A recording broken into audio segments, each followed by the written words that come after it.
So welcome to this first plenary session in which we will consider redesigning creative education for the 21st century through interdisciplinarity with the creative sector.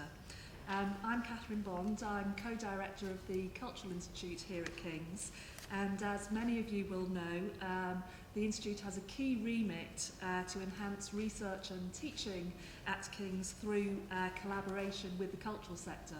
So the theme of this session, and indeed the theme of the whole conference, is a subject that's very close to my heart. I'm delighted to be welcoming Bruce Mack and Venka Purushothaman, who will be kicking off this session with two short presentations. They'll be about 20 minutes each, and then we'll have about 20 minutes for questions and discussion. Bruce has a strong interest in curriculum development, pedagogy and faculty development, all of which inform his present work as the Mellon Research Project Director at the University of Michigan Arts Engine. The goal of the Mellon Project is to compile the first comprehensive guide to best practices in the integration of the arts into the research university. Central to which is the focus on the idea of arts practice as research. So Bruce, can I invite you to the stage?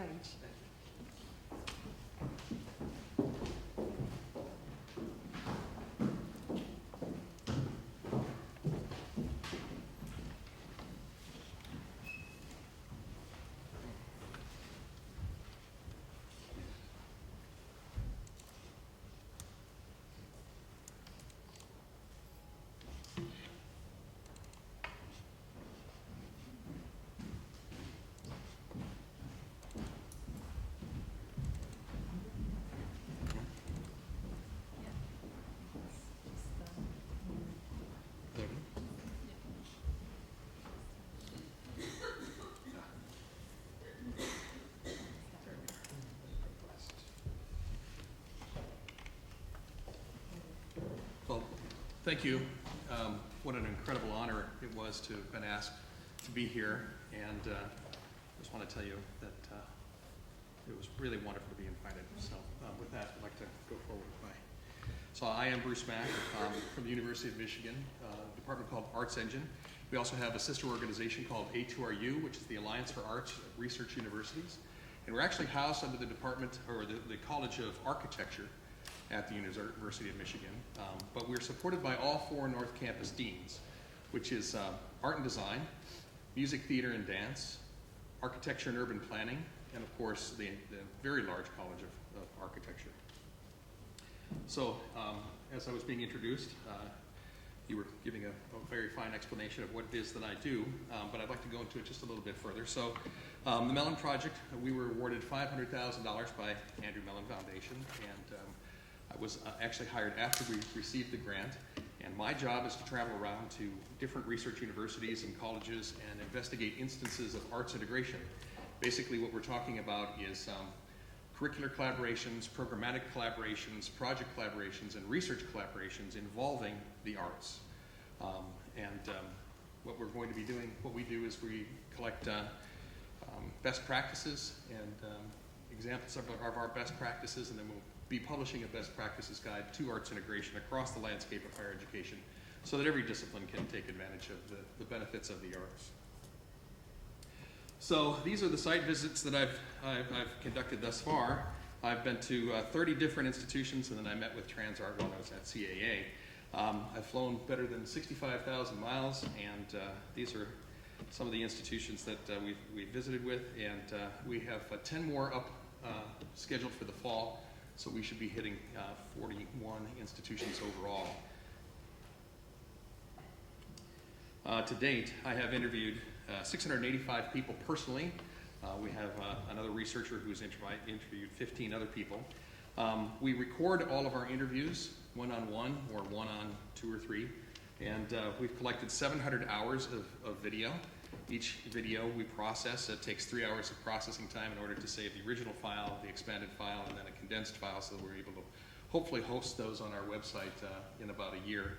It takes 2,100 hours of processing. We have 50 terabytes of video and we project that we'll have about 75 terabytes by the end of the study, none of which was planned for in the beginning of the study, but the video interviews have really helped us. We have presently 5,250,000 recorded words, and we have 9,545 pages of transcripts to go through, which we're tagging and coding as we go with the help of two very eager and capable graduate students. As we've traveled around the United States, and we've gone to the universities we have, these are the disciplines that are involved in arts integration presently. And you can see there everything from A to Z, which is very, very encouraging. Folks everywhere from zoology and back are collaborating in research, curricular collaborations, programmatic project collaborations with the arts, which is really very encouraging. Interviewees include so far 21 university presidents or vice presidents, 31 provosts or vice provosts, 157 deans and associate deans, 78 directors, chairs or department heads, 261 faculty members, and 152 students or fellows. And when we go to a university, we typically spend 2 to 3 days, and we spend about 10 to 12 hours straight interviewing. So it's really quite an undertaking. I'd like to speak, that's about the research. Now I'd like to speak to you from the research. So we talk about interdisciplinarity, but in the United States we also talk about transdisciplinarity, cross-disciplinarity, multidisciplinarity, extradisciplinarity, antidisciplinarity, postdisciplinarity, and of course disciplinarity. So in the United States, at our institution's emphasis on hyphen disciplinarity is what we're calling it now, is an institutional initiative to unsilo areas of study in order to provide opportunities for scholars and students to work with one another and learn from one another, and accomplish things where single disciplines might not be able to so easily. It's been an interesting journey thus far. We see that there are 3 types of integrative models, generally speaking. Fusion. Art making is integrated with other disciplines at the cellular level, and it's more of an even distribution between arts and other disciplines, especially within the STEM disciplines and the humanities. It's very, very encouraging. Then we see infusion, which is the visual and performing arts are inserted into other courses and as demonstration or illustration.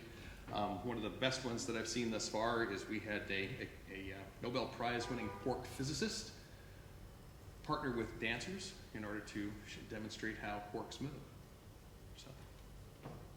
And then diffusion, disciplinary courses in the arts that are offered to non-majors outside the arts. So these are the 3 most common models that we see. Again, and I put this up here on purpose, these are the disciplines that we see that are working with the arts and accomplishing things, collaborations. Most of them are curricular or research. Very few of them are programmatic. We also see that there are some co-curricular programs on campus. By co-curricular, we mean programs that are not for credit, for students, say student organizations and clubs that are sponsored by the university. We see that there's a lot of them too. And folks that participate in those comes from all different disciplines. So promise and potential, based on the most successful programs and partnerships we've seen so far, these really are here's the potential. That we have improved creative practice, collaborations expose artists and others outside the arts to new stimuli, provide productive frictions, and believe me, there are some frictions, and creative challenges, and promote development of professional relationships with partners from outside the arts primary area of practice. Enhance professional standing. We're seeing now, especially in the United States, where promotion and tenure is transforming.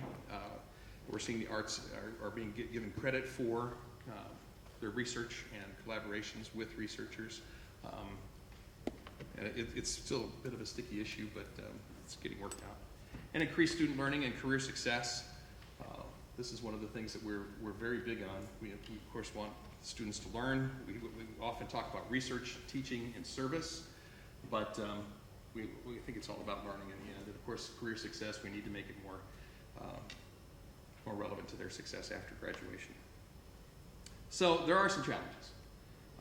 Hyphen disciplinary work is not well understood yet in the United States, and it's not easily addressed with standard assessment mechanisms. Of course, universities are completely obsessed with assessment. They want to make sure, one, that it's relevant, 2, that it's successful, and 3, if we're going to sustain it, those first 2 things need to be ensured. Collaboration may or may not be supported by promotion and tenure policy presently, which we find, and is sometimes not well supported by senior faculty, especially within the arts, unfortunately. We see that senior faculty question why somebody should be collaborative, should work with others outside the arts, and why not just make art and exhibit it the way that folks did 30 years ago, and that is somewhat problematic. There's no widely established system for funding these efforts or to make them sustainable. We see that most of the collaborations are 1 or 2 attempts, and then they're abandoned thereafter, and it's very tough to assess and then to fund them. If we have good assessment, then we generally have good funding. If we have good funding, then it's sustainable. In fact, asymmetric systems and structures exist which seemingly work against collaboration and must be addressed. Promotion and tenure, again, we're seeing the promotion and tenure policy across the United States is being looked at, and that collaboration for interdisciplinarity and transdisciplinary studies are now just being written in. There seems to be a little bit of an institutional lag. So we want to unsilo our disciplines and work with one another, but we don't adjust our policy along the way, and we do that afterwards as a response instead of taking some action along with the first initial idea. Credit load and contact hours is also very difficult for us here in the United States. So if I'm a lecturer in philosophy, say, and I'm going to be teaching 6 credit hours per week, I'm responsible for teaching 6 actual contact hours with students per week. But if I'm in the arts, and I'm a painting professor, and I'm going to be teaching 6 credit hours per week, then I need to have 12 contact hours with my students because they're assessed differently. So those within the STEM disciplines and the humanities, separate from the arts, have an easier credit load, and they have a little bit more time available to them for things like research and collaboration, whereas folks in the arts do not. Most of our time is taken up with teaching and, of course, making our own art, and then we have a little bit of time left over after we've scheduled our office hours in order to take part in collaborations, research collaborations, and programmatic collaborations. And then, of course, there's a big distinction in promotion and tenure policy these days between research and creative activity. Creative activity was inserted into tenure language in order to give credit for the activity that artists do, but research seems to be valued a little bit more or better in a hierarchical structure of the university. So that's changing as well. Now we're talking about creative activity as actual research, because we're understanding that research actually does take place within the studio. So it looks like our next generation of promotion and tenure policy will probably drop the phrase, the words creative activity. Other challenges, curriculum and pedagogical issues. Well, we've done some amazing things, and we've collected some amazing data, and we have some amazing facts. We have some equally amazing unfortunate facts that we've collected, and that is that curriculum and pedagogical practice is something that's passed down from professor to graduate student, and there really isn't very much training to teach or to even develop your curriculum or courses. And of course, there's no focus on accreditation standards, and depends on your university and your colleges whom they're accredited with. Many universities in the United States are also accredited by regional accreditation services, but they're also, some of them may be accredited by NASAD, which is the National Association of Schools of Art and Design. And NASAD accreditation standards are very poorly understood by the professorate. So one thing we find when NASAD comes around to make a self-study, for you to make your self-study, and then a campus visit to make sure that you're complying with accreditation standards, you're not. And then there have to be adjustments that are made to your teaching and your curriculum and your syllabi, and then thereafter it gets dropped again until the next self-study 10 years later. And so we're seeing where, unfortunately, arts professors really need to update their skills and competencies when it comes to curricular and pedagogical issues.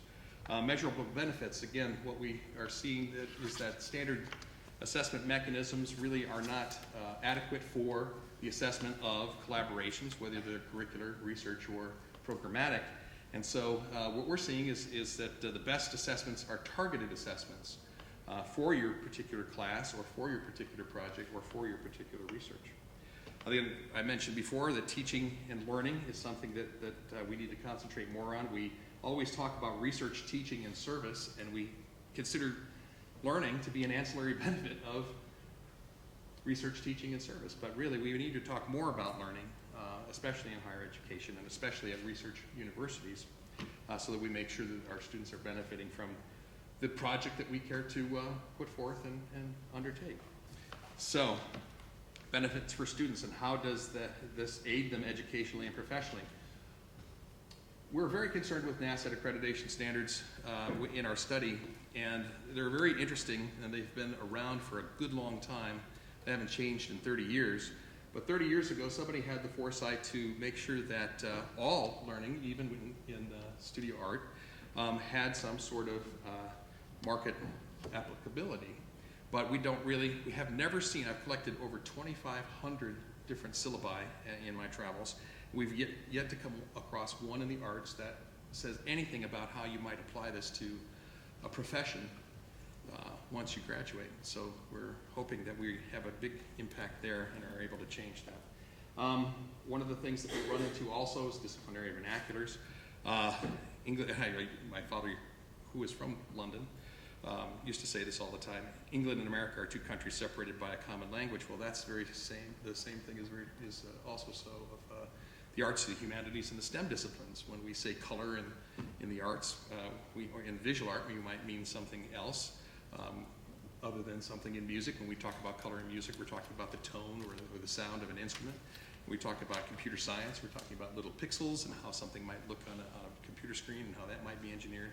So even such a simple term as color means so many different things, and we have to get together and we have to really translate our languages into something that's a little bit more of a common understanding before we find success. Otherwise, what happens is it breaks down. Our collaborations break down for a time. Generally speaking, we have found that it breaks down for about 10 days on average until we figure out what color means between our disciplines, and then we're able to move forward. So that's sort of interesting. Then there's the really sticky issues. In the United States, for every $100 in funding received by the STEM disciplines for research, the humanities and the arts combined receive 48 cents. So there's this phrase that everyone in higher education, especially administration, hates in the United States: what's funded is valued and what's valued is funded. But it really, unfortunately, seems, according to this statistic, to be true. We're seeing where the arts are receiving very little money for research. We are receiving a great deal of support, which of course we appreciate from the universities, otherwise we wouldn't have such a strong presence on campus. But we're also seeing, unfortunately, some things take place in the United States. Emory University just closed their arts department. This was the last year they allowed people to graduate. They hadn't been taking any more students in their program, and they just absolutely just closed the program. It's been a few studio classes have been folded into art history, but this is an alarming instance for us because we want to make sure that, one, that we're funded as well as we possibly can expect, two, that we make a great impact on our students and that we're relevant, and three, that we make sure that we're participating in the greater mission of our universities. So art's contribution to the greater mission of the university is something that is also poorly understood by the arts. The arts have pushed themselves away from the university and said, we'll be over here in our own little corner of the university and we'll do something very creative, and you should appreciate it for what it is. And in the United States, we've separated ourselves and siloed ourselves from the rest of the university. And the rest of the university has said, well, those people are artists and they're a little strange, so we'll let them go ahead and do that. So we're finding now that we need to participate in the greater mission of the university, and it's a little difficult. So change is difficult, innovation is more difficult, but both are inevitable. Change and innovation require leadership.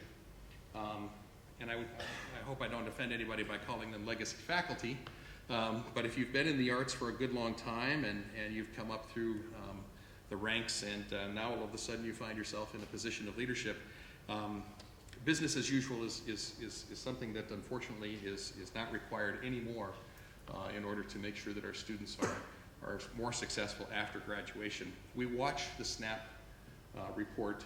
SNAP is the Strategic National Arts Alumni Project, and it tells us that 5 years post-graduation, over 40% of our graduates last year, 120,000 of them in the next 4 years will not be working within the arts.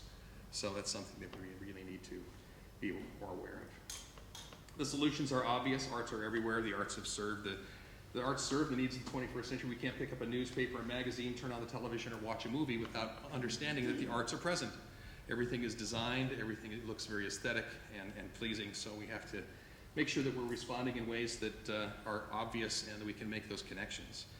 We have to forge a balance between the arts, not just arts for art's sake anymore, arts is culture, but also the commercial and industrial value of the arts. So how do we do this? Well, we have to very carefully preserve tradition, but also allow for change. And how do we do this? We need to do this respectfully, respectful of the faculty that we have presently and the systems under which we're governed. And we have to do it consciously and carefully and strategically. Actionable imperatives of the Academy. We have to examine our numbers. We have to make sure that our graduates are working in their disciplines in which they receive their education. We have to keep track of our graduates, not just through alumni associations, but actually through our departments. It's very helpful. Also, there's a sense of connectivity to our institutions if we continue those efforts. And we must honestly, constructively, and critically examine ourselves more frequently. What we like to talk about instead of just what and how, when we write a paper these days, everything starts out with a sentence that tells us what the paper is about, and then how we need to support that and argue that. Well, we like to look at why. Why are we doing this, and why is this important, and why are we undertaking this work? How should we undertake it, and then what will be the impact of the work? And then finally, I was in business for such a long time, and I had a wonderful career. I was making about 10 times more money than I am right now, and I really hated what I did, so I went back into the arts, and this is my life. And my $164,000 secret is that's how much money in student debt I have at 51 years old to undertake this work. So I'm really, very, really very serious about it.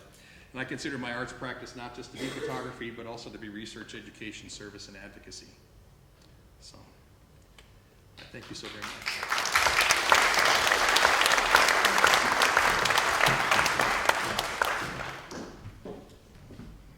Thank you, Bruce. I'd now like to welcome Venka to the stage. Venka is currently Vice President and Provost at LaSalle College of the Arts in Singapore.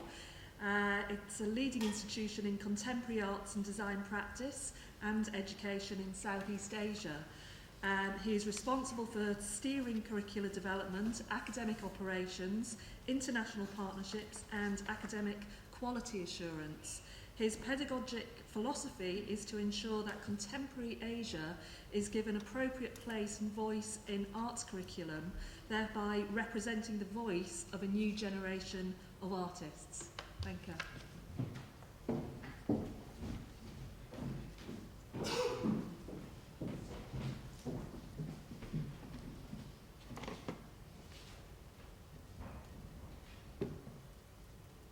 Thank you very much for the wonderful introduction, and thank you to Roberta and colleagues at King's College for this invitation. I'm really pleased to be here. I've got a paper which I've been writing and been reflecting on for quite some time, so if you could bear with me, the title of my paper is called Arts Higher Education in Asia and the Limits of Practice.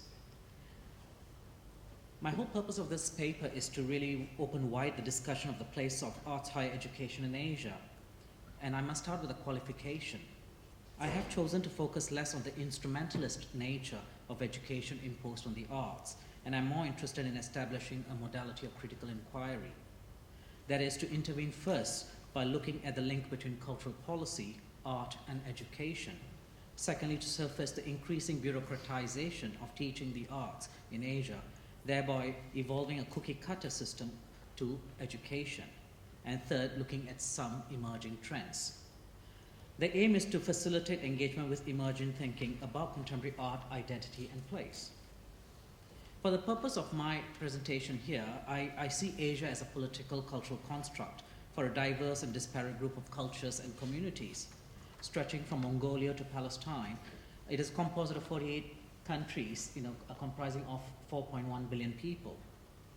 And Asia, where pre-17th century was the cradle of innovation education, discovery, and civilizations, and becoming the other, the oriental, the primitive, the traditional from the 18th to the 20th century, and now emerging in the 21st century as a developmental opportunity, yet wrought with conflict and terrorism.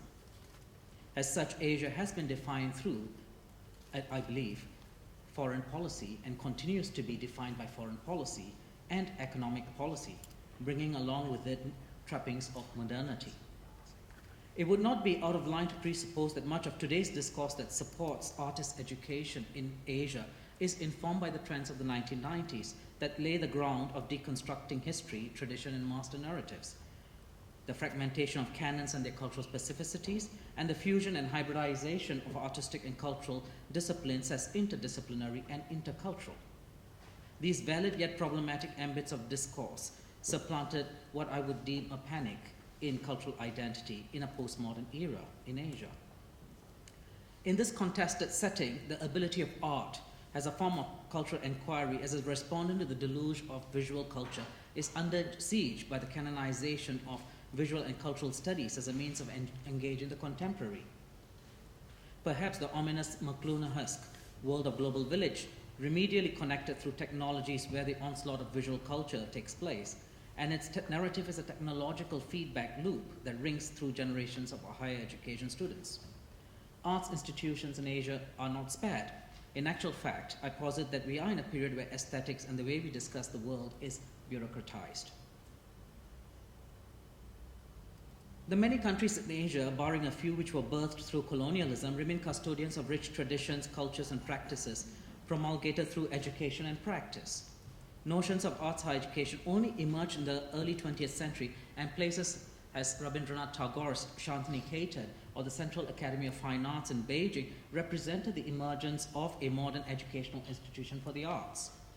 However, formal structures of Western art training have colonized much of late 19th and 20th century Asia's imagination. Artists from post-colonial societies confidently embrace the training through drawing, painting, sculpture, printmaking of landscapes, peoples, and cultural iconography, and write back the colonial inscription into a culturally specific one. Moreover, where the global art investment market has a plethora of art styles and practices to invest in, from Asia the representational and the obvious, more so than the non-representational and the abstract, or even for the matter the conceptual, have a lead in the marketplace. This, alongside the strong narrative and storytelling structures inherent in Asian cultures, clearly facilitate a greater preference for representational and realist works. Let me give you an example, one example for this presentation about the arts development and arts college development in Asia. I'll focus on India. One of the particularities of large civilizations such as India and China is that one can find artists whose lives and work span and negotiate the impact of epochal systems of colonial, post-colonial, and global spheres through their lived experience. If at all, modern historiography has been embracing artists who transcend these spheres, giving voice and space to them in the annals of history. The necessary privileging of these voices have been at the art of post-colonial discourse, succinctly engaged by eminent scholars like Homi Bhabha and Ranajit Guha, especially as a means of resisting the canonical script of colonialism. While it's theoretically plausible to locate artists within a convenient time frame structure, I find that an appropriate paradigm within which to investigate artists' work would be the transnational. That is, at points where relationships that transcends pre-existing boundaries of nations, real or imagined, psycho or social spaces, creating new spatial logic of flows. In this new space, new possibilities flower, and identities are renegotiated. In the late 1800s, the British were instrumental in setting up educational institutions in India, immediately after the English language was made the language of law courts and administration in 1835. Following the establishment of 3 universities in Bombay, Calcutta, and Madras between 1854 and 1857, a series of art schools were set up as part of its colonial enterprise to perpetuate education to its subjects. Vinay Purohit asserts that the intent of setting up art schools was to expiate the British guilt of destroying Indian manufacturing through the British East India Company. He quotes Charles Trevelyan's 1853 comment, "I would make the Marlborough House a model of college of art. Art is taught there systematically. I would establish a similar institution in Calcutta. on that model. There is a peculiar call upon us to give the natives of India all the advantage in the cultivation of the arts, which it is in our power. For in order to favor our own manufacturers, we have actually been giving great distress to India. Purohit notes that there are three key objectives for setting up art schools in India. First, to revive industries. Secondly, training professional craftsmen. And third, improving public taste. And very interestingly, they're not very dissimilar to the kind of reasons why the art schools are still being supported in the 21st century. And this saw the prompt establishment of art schools throughout India. The Madras School of Art was the first, which was originally founded as a private art school in 1850 and repurposed, and shared similar founding objectives with the Government School of Design in London, which was established in 1837 and subsequently renamed the Royal College of Art. Both had similar foundings. The Madras College of Art was founded to improve the taste of the native people as regards to beauty of form and finish in the articles in daily use amongst them. And it was started in recognition of the need for extending the knowledge of the arts and the principles of design amongst the people, and to encourage the direct application of the arts to industry. And this is in the 1800s. This proliferation of art schools in India, and I'm only giving you an example of India, and this similar proliferation was also a particular type of exercise that took place in Southeast Asia, in East Asia. This proliferation saw a tremendous flow of European-styled art emerging with its ethnographic detailing and naturalistic representation, providing an environment for active learning of art. Art historian Geeta Kapoor observes that emphasis on active learning through a pedagogy for oil and easel painting based on life drawing had a great impact on the future of the development of the art, as this formed the academic criteria for and against which subsequent movement in Indian art developed. While this proliferation was politically and historically and aesthetically problematic, it enabled a wellspring of Indian artists who were able to use it as a vehicle to give voice to the identities and self-representation, which was being suffocated by colonialism at that point in time. So coming very quickly into 21st century, that's giving you a kind of a historical location. The focus on the arts is on the rise in the 21st century Asia in tandem with its growing affluence. This is evidenced by the development of creative industries modeled after the British, French, and the Australian frameworks for the cultural and creative industries. These frameworks have in them an elegant excitability of the potential for harnessing art, artists and their communities to provide a vestige of cultural capital and the potential to contribute to GDP growth. From 2000 to 2010, the creative industry saw an annual growth 4 times that of manufacturing in many OECD and developing countries. The cultural sector is also increasingly being recognized as an activity that can help shape national identity, enhance community engagement, and create new jobs, improve quality of life, and provide an avenue for self-expression. And this kind of a refrain is very common whether you're going to South Korea, whether you're going to Taiwan, whether you're going to Singapore, or even Jakarta. So these kinds of formulations in different systems start to emerge, and you'll find that state governments become arbiters of trade, of taste, and arbiters of employability. Of course, we know of the Japanese popular culture and their contribution, right, in terms of the creative sector. But in recent times, the rest of Asia has really been very busy. Cultural policies have been developed to support this whole idea of the GDP growth. Singapore's Renaissance City plan sought to create Singapore into a magnet for international talent and a good home for Singaporeans by 2015. Call me back in 2016, I'll let you know whether it worked, all right? South Korea is investing close to US $8 billion to realize Vision 2015, Cultural City Seoul. China's vision for Hong Kong's Kowloon, West Kowloon district has an integrated cultural hub by 2040 will require approximately $27 billion US dollars. And the United Arab Emirates $27 billion investment in transforming Abu Dhabi into a crucible for high art through the purchase of commoditized culture is really at hand. This has also seen an attendant increase in the support of local arts colleges and the invitation to establish art schools in these cities, and these have been tremendous. For example, you'd see the presence of New York University in Abu Dhabi, Savannah College of Art in Hong Kong, Glasgow School of Art in Singapore, all seeking to produce employable graduates in art and design for the respective national sector. But Asia continues to be plagued by an economic centricity regarding arts education. I'm also reminded the recently concluded study by the British Council's Cultural Skills Unit, it got concluded in December 2013, on the types of creative skills, both soft and hard skills, including critical thinking, required in Southeast Asia and the types of educational support needed and opportunities available for British institutions. It is useful to quote from the report. An encouraging observation is that investment in human capital for the cultural sector is slowly becoming an important priority for many governments, or at least, the very least, an active interest has been demonstrated within this milieu. The report says, this can be evidenced in the growing number of specialist arts education institutions and various other initiatives such as, but not limited to, grants provided by the National Arts Council in Singapore to support professional development of individuals and organizations. Grants can be used for apprenticeship, master classes, diploma courses, and mentorship programs. The government of Hong Kong approving funding up to Hong Kong $150 million in 2013 to strengthen and enhance the availability of training and capacity building initiatives for its cultural sector workforce for the next 5 years. In Indonesia, an initiative supported by the country's Ministry of Tourism and Creative Economy has been to develop a creative campus which aims to equip individuals with new skills and practical work experience. And lastly, the Ministry of Culture in Myanmar or Burma has undertaken an early assessment of training needs for museum and heritage sector workforce and is working closely with international partners to develop the framework for a national skills development authority. While these are encouraging developments, the research identified a number of critical skills gap and shortages prevalent within each of the focus countries, unquote.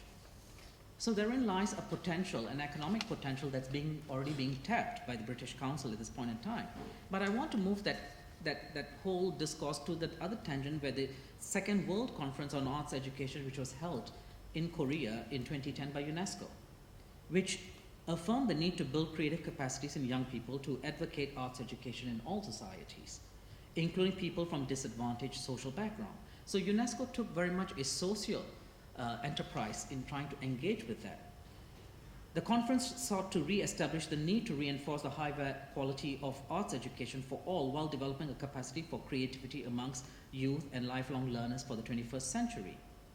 An important outcome of the 2010 conference was the establishment of the Seoul Agenda, Goals for Development of Arts Education, which was designed to provide concrete plans to communicate a clear vision for the purpose of examining arts educational practices and study their challenges.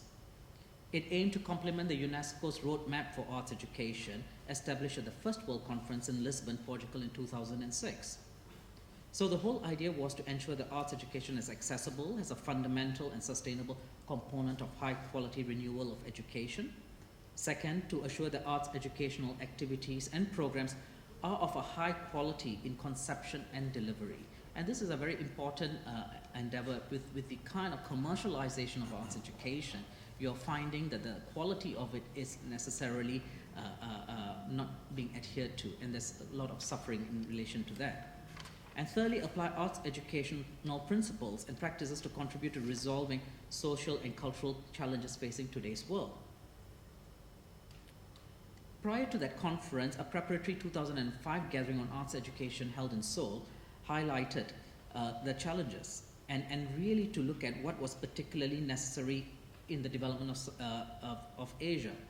First of all, they identified the fact that there are opportunities of the modern world economies and societies which are increasingly needing the skills of imagination, creativity, and collaboration.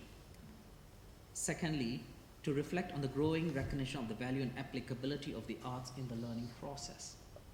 Third, to understand that art in Asia-Pacific societies have traditionally played a key role in cultural transmission, community and individual transformation, and develop emotional, cognitive, and social skills. An important idea of this development is really the relationship between the traditional and the contemporary in Asia. And I want to just quickly touch on it as part of my concluding statement.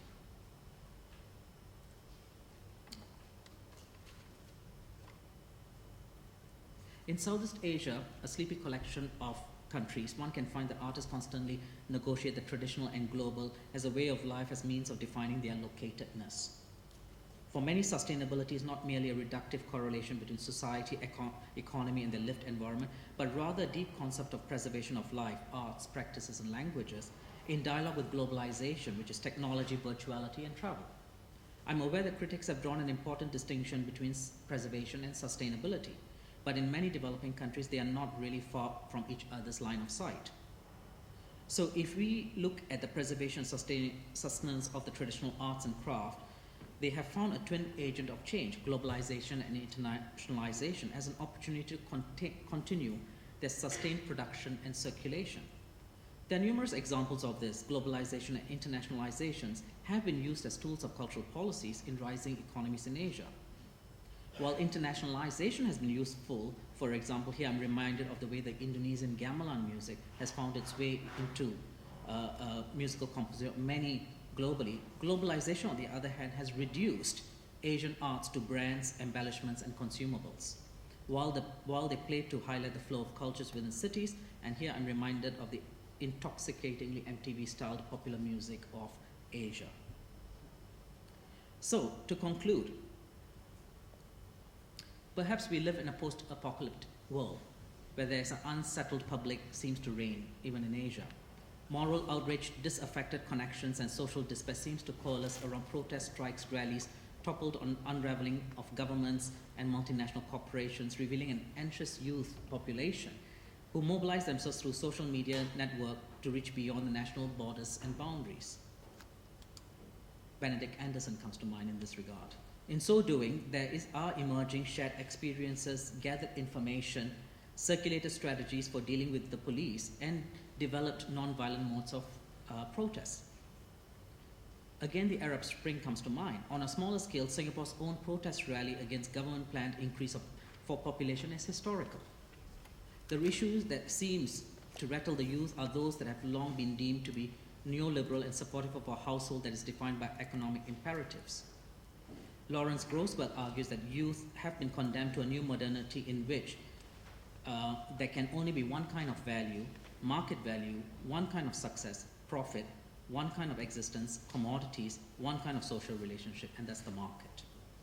A crisis at hand is far-reaching as the commodification of social life and relationship becomes preeminent. In arts higher education, it is about instrumentalism and supporting a workforce in Asia. The resultant outcome is the erosion of critical thinking, as Henry Giraud starkly enforces. So he argues that the instrumental dictates of education and commodification of all spheres of life. Young people are no longer able to inhabit spheres of life that foster the opportunity for them to think critically, make informed judgments, and distinguish cogent arguments from mere opinion.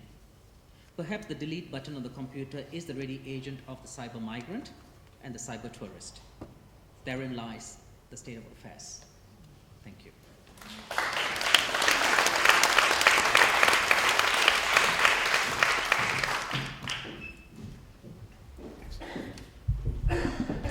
So thank you, Bruce and Benka. We now have about 20 minutes for comments, questions, discussion. Would anybody like to kick off? Sally? Yes.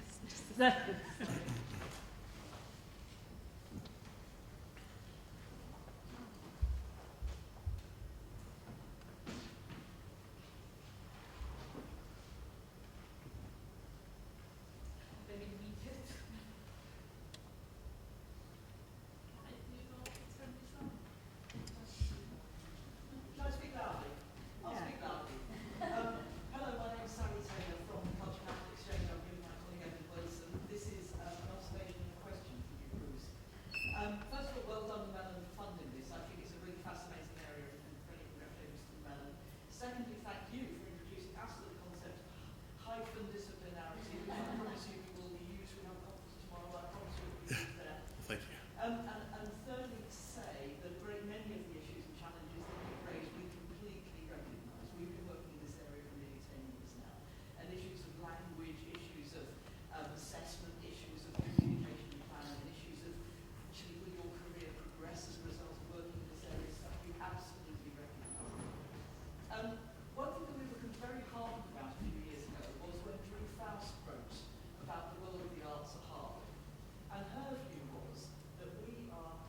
this work? Yeah. Her view was that actually we are educating our students for the 21st century, and actually inculcating knowledge in them is not enough.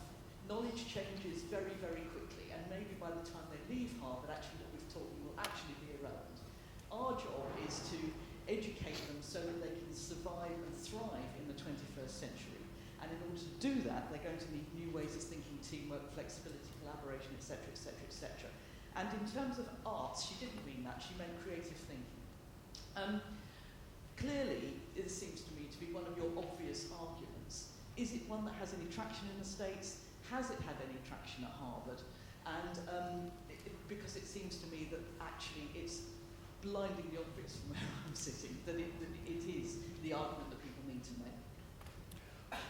Well, I do think it has a lot of traction at Harvard and elsewhere, and we are just now recognizing that we not only need to teach the skills and competencies of the arts, but we also need to give people business skills and design thinking skills and market skills and really call out the advantages of our collaborative nature and make sure that we are able to apply them to and instruct our students on how to apply them post-graduation. We see that we're very desirable as employees at companies because we are highly collaborative, creative, we think outside the box. And so we are very instrumental, as it turns out, in the market. But that just happens to heretofore has been sort of a happenstance. We haven't had any real instruction about that to instrumentally instruct our students as to how that can be an advantage to them. I haven't seen one syllabi yet that actually talks about the market and how these skills then apply to a job. So that's something we're hoping to change. Yeah, I mean, just following on from that, if I may, I think her point was that actually this is for physics students, this is for international relations students. This is not just for art and design students. Absolutely. Yeah. Yes. Renka, do you have anything from the Singapore perspective on that? There's quite a bit of development that is definitely going on, and I think the issue of critical thinking is definitely quite paramount at this point in time. But I think the emphasis still remains very much in an economic imperative at this point in time. While there are research enclaves that are being developed and funding just emerging in the last 3 to 4 years to support cultural development, primarily just to look at research, not as an activity, all right, to promote that. It's still very much in its infancy. Thank you. But I must just add that quite a lot of cultural histories and issues are documented in different languages that have not been translated into English. Bruce, my name is Leon Cruikshank. I'm a designer and a design researcher at Lancaster University. And we're taking ideas from science and also management that distinguish between Mode 1 and Mode 2 research. So Mode 2 research is cross-disciplinary, has no well-defined peer group, and the criteria for success are outside academia often. So we're finding that's a useful common language to talk to people in STEM, people and it helps give a kind of critical mass to creative research, and also to keep it rigorous because practice isn't the same as research, I would argue. So are you using Mode 1 and Mode 2 as a kind of framework? Well, we are, and of course I agree with you 100%. And the other thing that I like to remind folks in the arts is that, and we consider design to be part of the arts, is design is really far ahead, especially with the development of research initiatives and responding to such things. Design is understood, art is interpreted, and we can learn a great deal from design. So we're talking about that quite a lot. Presently in the United States, design thinking and design applications are popping up programmatically all over the United States at tons of research universities, and it's really applicable not just for the arts, but also for engineering and the sciences and even the humanities is there. I found a course the other day, design thinking in humanities, so that was really a special moment. Lady over here.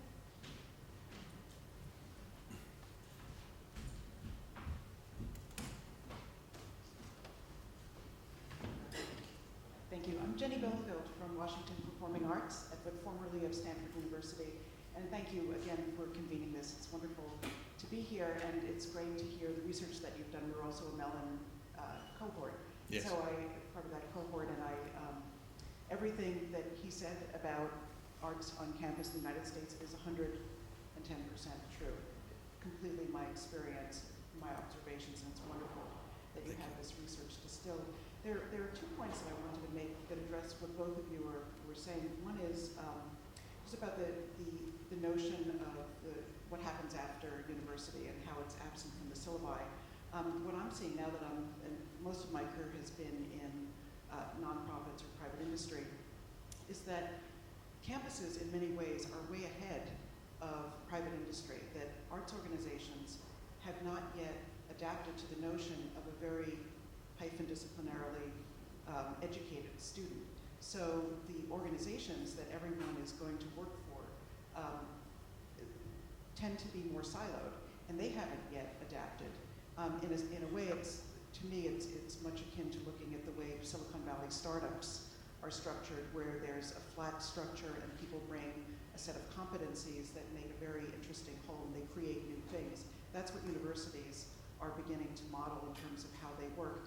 But in an organization that I'm running now and trying to, quickly adapt, many more departmentalized structures, and people scratch their heads when we see resumes of students coming out of these programs, and I want those students to be part of my program. My colleagues scratch their heads because they don't know which slot they're fitting in. So I'm trying to create these structures and populating them with those people. So I think that's one challenge. The other thing, in terms of the connection between the career development for faculty and their succession through the tenure process, one thing that we did at Stanford, which helped finesse some of those challenges, was giving a higher level of visibility to faculty work and research. If it was a composer, one set of issues. If it was a religious studies faculty, another set. And so I commissioned works by faculty members to be performed by visiting artists. And so the faculty members, by having that broader visibility, both on campus and then in major markets, whether it was in New York or LA or abroad, gave their work a different luster and a different credibility beyond the campus that then flowed back to their tenure applications and to their work.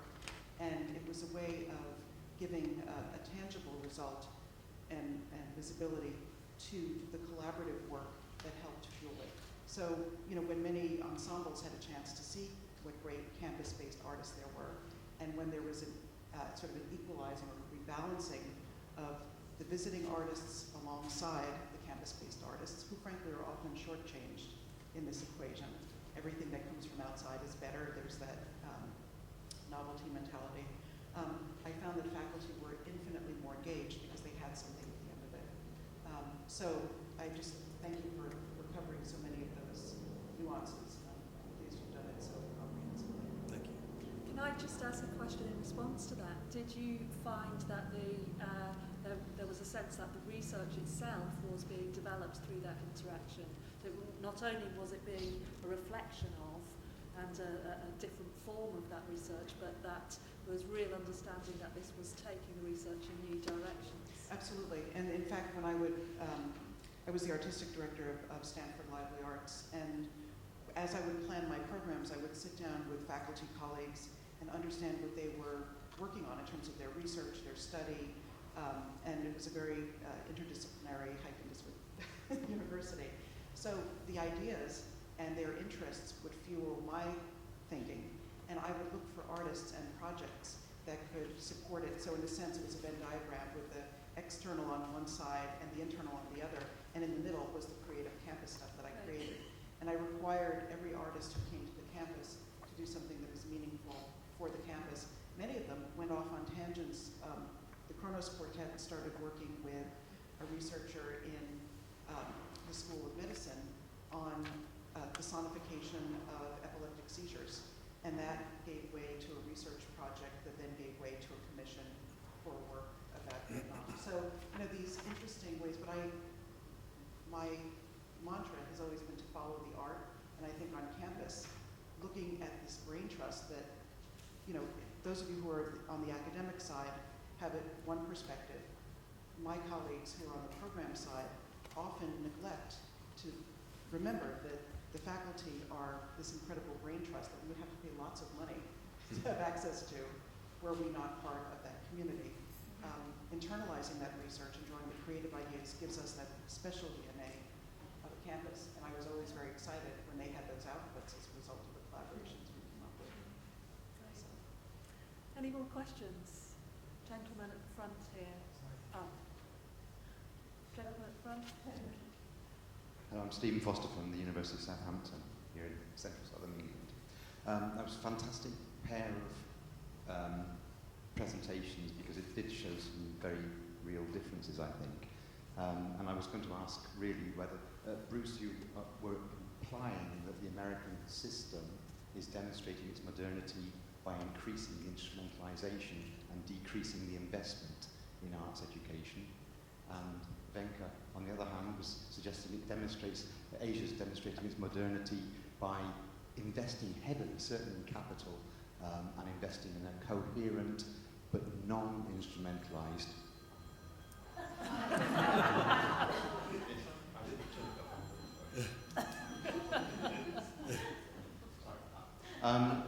a non-instrumentalized ability to engage in criticality. Do you think there's anything in that? Either of you or both? Well, I suppose on one level, I think Asia has always had to contend with its history. And it already had its notions of criticality already well established within the structure. It had disappeared for a period, maybe a couple of centuries, but it's starting to represent itself in different forms. So that the criticality, you know, and when we teach design students, for example, you know, we look at the design semiotics of works that are being created, and you can definitely take those that come through modernity, or you take it through those references that are located within your own social fabric or ecologies. And this is where we are increasingly trying to get more of the new generation of students to really start to play around those ideas, right? With the fact that there is a semiotic, there is a particular kind of texture and a character that speaks for a particularly younger generation of people. But Asia still remains a backyard for many, many big investment companies, you know, and so it is very much output driven, and your earlier point about the fact that this industry is still very output driven. So when students go into the sector, they can't fit into that sector because the output is so precise, all right? While within the college system and the university system, that's where, you know, it is all about the ideals and the ideologies and the possibilities of inter and hyperdisciplinarities, all right? And the many different forms. By the time they go into the sector, and do we have enough research-oriented divisions out there in the sector who are able to make that bridge? So that these are the kinds of things that I think it will start to enable a lot of the new generation of people to bridge that aspect of that relationship. Criticality is a big part of all of this, but contextualization of the criticality is still missing.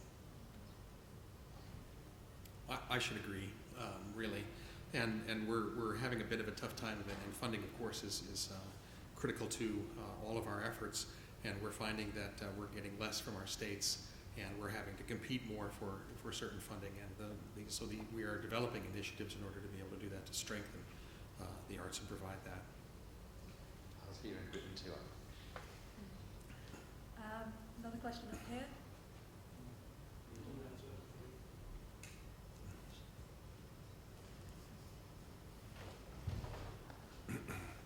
Hello, I'm John Davey from the University of West of England, and I'm one of the directors of the 4 creative economy hubs that Emma was talking about earlier on. Mine's called React.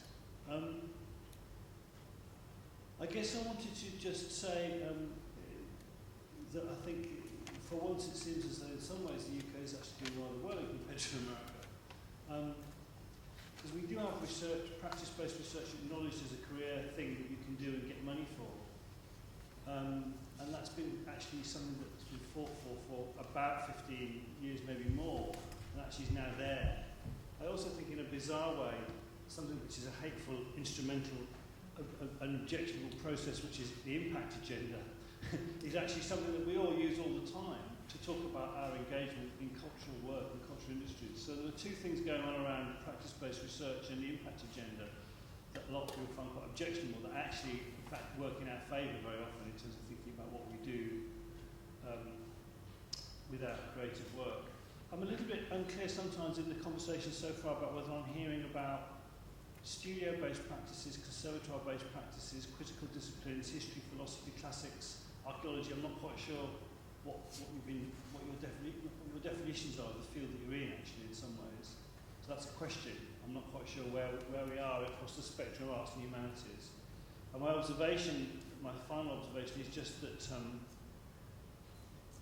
to just bring into the conversation somewhat that nested within their manifesto for the creative economy that came out last year in this country. And they made an interesting argument, which is if a company's got more than 30% of its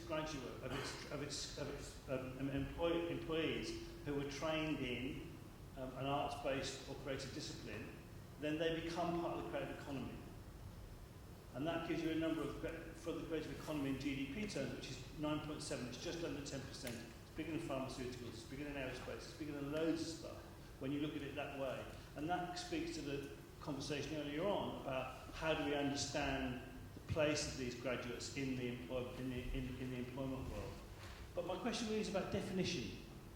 I'm not sure where either of you exactly are addressing in the spectrum of arts and humanities. Where do you feel as though what are you talking to? Studio-based practice, conservatoire practices, critical practices, arts, history, philosophy. What are you addressing? Well, we're addressing every discipline. We're saying that to the folks in the STEM disciplines and the humanities, if you consider the arts separate from the humanities, which I don't, but certain people do, that we have certain methods and methodologies that are advantageous, and you can take advantage of those for your success. As far as self-defining what discipline I'm in, I feel I'm from the arts, but that I also am a member of a scholarly community at a university performing research, which is a little bit unusual within the arts. And we see in the United States that the arts are just at the onset of developing formal research initiatives, which are really in the formative stages, and we see that new skills and competencies need to be learned so that they are able to do that more successfully, so that they can participate in the greater mission of the university. And I'm thankful that I'm playing a part in that for a very small community of universities. But so I'm from the arts, but I'm speaking to every discipline, and I feel as though I am a member of a community of scholars. Well, I've got two-part answer to your question. And first part is more broadly. I think Asia is still very conservative in terms of being discipline specific, in terms of looking at almost even the humanities as the sciences. Right? They're still very discipline specific on many levels. So trying to constantly, create a flow between these systems and structures will take some time. The second part of the response would be, I work in an arts college, and we primarily ensure that people are making art, right? And that art making will lead them into pathways that might relate to a particular sector that could be of interest. So we will not necessarily say that anthropology is art, or all could work necessarily together. But if the work itself calls for that negotiation, then we'll facilitate that negotiation. Hence, we will help negotiate that relationship with engineers and scientists and even bureaucrats. I think that's one of the advantages of just being located in a very specialist arts college. Where it is that primarily it's one very engine of thinking and seeing the world through that practice. And so both those determinants coexist in Asia in many places, in many pockets of even like the kind of art school systems that I talked about in India. They all exist and coexist against each other. They do go through those kinds of issues, and when state funding comes into the picture of art making, then of course, it comes together with what we call national manpower count, which has got historically manufacturing overtones and all of that. So, for example, I have to ensure that I produce X number of oboists by,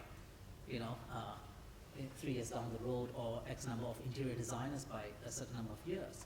And I also get chided for, in my institution, for not ensuring that all my students get employed. And my employment rate is about 90% in the sector directly, and I'm said that's not good enough. And I said, but I do not want it to be good enough because I want people to continue to create art. Right? Because if everyone starts to get into the sector of looking at themselves within the being economically active and viable, that's the term that they use, all right, and an artist is not necessarily being economically viable or active, then what then is their contribution, right? So these are kind of terminologies and definitions are still being teased out at this point in time, right? And it is still very difficult because one of the things that's not been documented in many instances is the contribution of art and artists to the national consciousness. We all do have enough statistics, even the SNAP statistics, the creative futures, creative graduates kind of work. There's a lot of that kind of reports that have been around, even in Asia, and you can find the economic employability of designers to everyone. But in terms of contribution, in terms of not so much measurability, but in terms of contribution to the national ethos of a society, the cultural ethos, that's not been documented. And that's a battle, I think, that needs to be fought. I think that's a great note to finish on. So can we just please say thank you to Bruce and Ben?